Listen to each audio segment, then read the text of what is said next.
Onwards, upwards, more parabolas. Question 2. Let's try the same strategy as question 1. Maybe you didn't look at the video for question 1 because you cruised through it and now you need some more help here. We're only given one graph, this parabola, so I'm not going to scribble over it in my bright pink. Just say here's our parabola and let's see.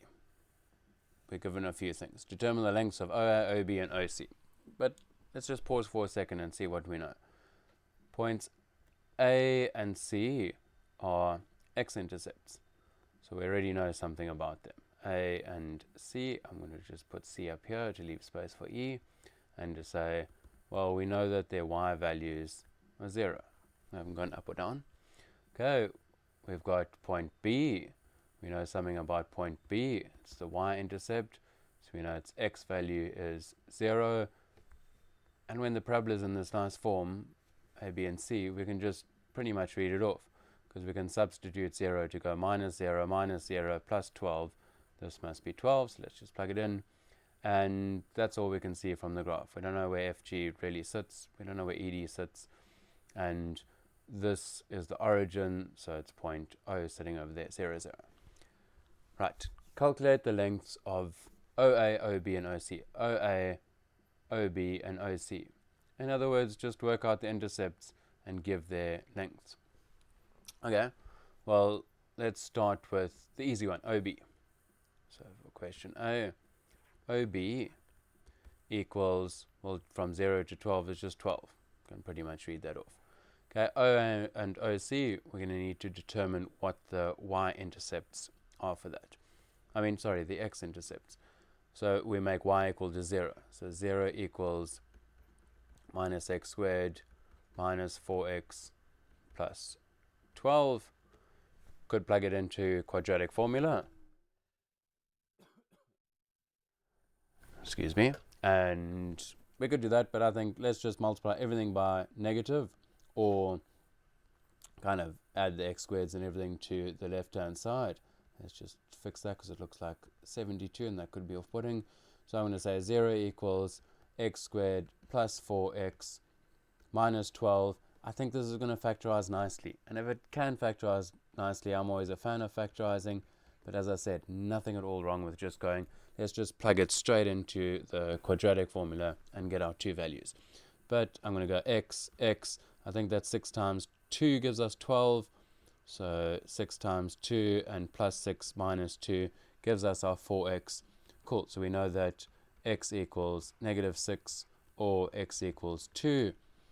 You already know that I'm going to turn these into coordinates and at the same time label them, because I know that's point A and I know that this is point C. So when x is negative 6, y is 0. And I know that when x is 2, y is 0. Cool, so let's put that in, minus 6. And this one here we said was 2. Therefore, those two lengths are quite easy. OA is positive 6, OC is 2. Cool, so the first question really asked us determine the x and y intercepts, but it asked us in a slightly different way. Okay, question B. Calculate the length of OE if ED equals 9. So let's see. E, what do we know about it? We know its y value is 0. D, what do we know about it? Well, its x value must be the same as E, because it's the same way across. ED equals 9. So that distance is 9. Surely this y value is just minus 9. Okay, so we're trying to find basically what are the coordinates of E. Well, if the output's minus 9, we can work out what this input is, and we said this input must be the same as this one. The x value must be the same. So can you see the idea with these questions is they could have asked determine what E is, determine D if the output or y is minus 9. But they've just asked you in a way that requires a little bit more thinking to get into it. So minus 9 equals minus x squared minus 4x plus 12. Be careful, I almost plugged it into this equation. And we can solve from there. So I'm going to rearrange. So we've got x squared plus 4x. And we're subtracting 12. So minus 21 equals 0.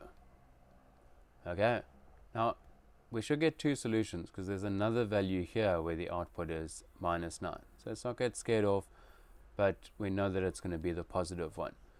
Again, this looks like it factorizes nicely, but you can always use that quadratic formula. So I'm going to go x and x. 7 and 3 looks like it's going to work nicely. Plus 7 minus 3. So x equals minus 7. Make that minus nice. Or x equals 3. So in other words, this negative 7 relates to this point over here, or this value is 3. So this one was unnamed. I'm going to scrap it. Or this one here relates to, let's just label it point D, 3 minus 9. And if that's 3, E is also 3. I haven't answered the question yet. Determine or calculate the length of OE. So after all of that, OE equals 3. Right. And we do need to finish off our question with answering it. Okay, calculate the length of FG if OF equals 4. Again, it feels like they're making life unnecessarily difficult instead of just saying, well, we know that the y value is 0, so if OF is 4, this must be minus 4, right?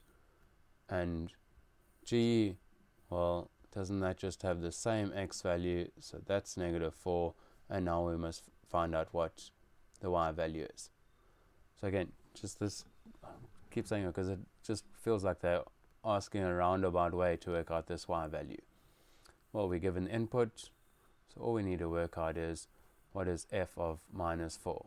When the input is minus 4, what is the output? In other words, we're finding out what g is. Okay, well, this is minus 4 squared minus 4x plus 12 into our calculator as it goes. Minus 16, I'll put an x here. I actually know what x is. Minus 4, okay. So 16 minus 16 plus 16. Ooh, something feels a bit wrong. F is minus 4. Okay, minus 4, maybe that works. So minus 4 squared minus 4 times minus 4 plus 12 is 12. Right, it does make sense, 12. I was a bit concerned because I saw the 12 there that I'd written so high up. But actually, look, they do line up nicely.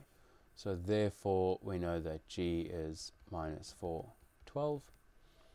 Sometimes it's good to follow your gut when something doesn't quite feel right. I must be honest, in question 1 I re-recorded because I got in a bit of a muddle. Something didn't feel right and it wasn't right. Okay, so minus 4, 12. So therefore that distance from 0 up to 12, FG is just 12. Okay, that's question C. Question D. Now this one looks and is going to read more complicated than it's really asking. Calculate the maximum length of FG if G is a variable point in the parabola between A and C. In other words, this straight line, where can we draw it? We can draw it anywhere along here, and we need to find out when's it going to be longest. Well, looks like it'll just be longest right here in the middle. And what's special about this point in the middle here? Well, this is our turning point here. So again, it's asking us really determine what the turning point is. That's what it's asking, and therefore determine the y value of that turning point. Okay, no, I can't. Okay, so the turning point. So in other words, let's turn this equation, f of x equals minus x squared minus 4x plus 12, turn it into turning point form. Okay, so how do we do that? P equals minus b over 2a equals minus 4, there's b, over 2 negative 1. So 4 over negative 2 gives us negative 2. Okay, How do we work out q?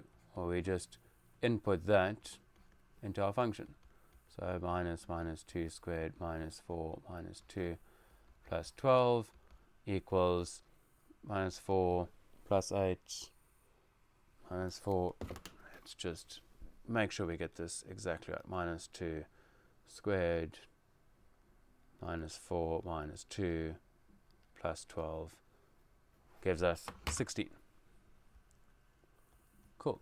So what have we worked out? We've worked out this point up here, which I'm not going to label g because we kind of found out another g, and say, well, the x value is minus 2 and the y value is 16. In other words, the maximum length fg max is 16. And really, it's a fair question because it's just asking what's the value of the turning point. Okay, 2 more questions. In fact, 3 if you count these sub ones. And these are actually quite nice questions, I think. Let's put them over here so that we can have them side by side. Describe the transformation of f to h if h of x equals f of x plus 3. Okay, this is like our p-value.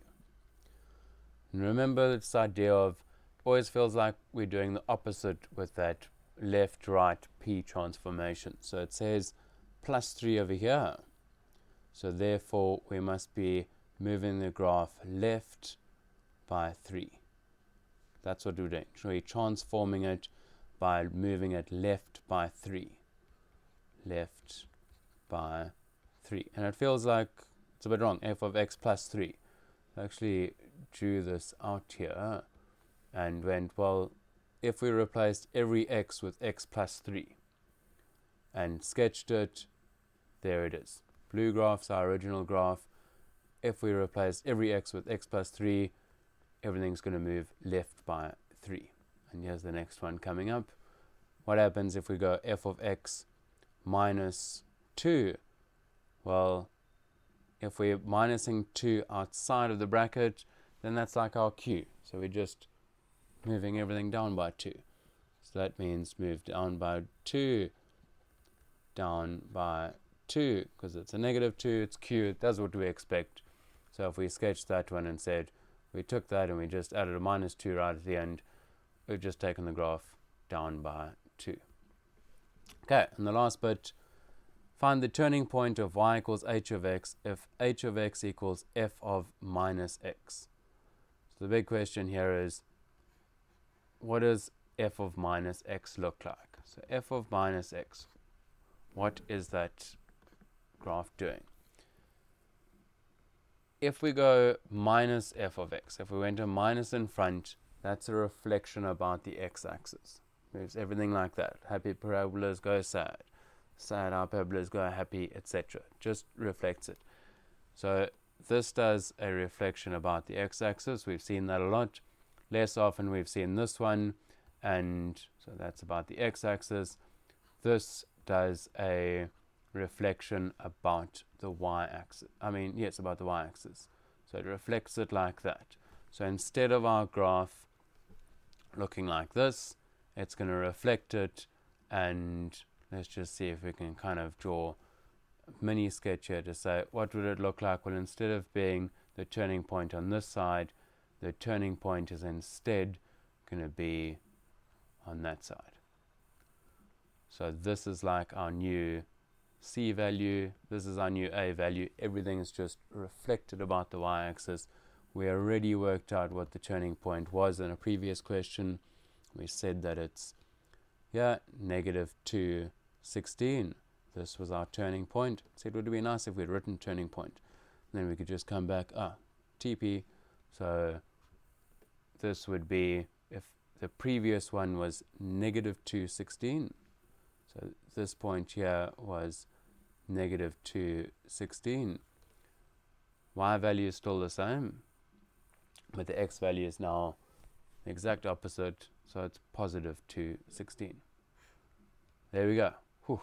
Takes a little while to get through these, but just keep working through them slowly, methodically, and you'll do well.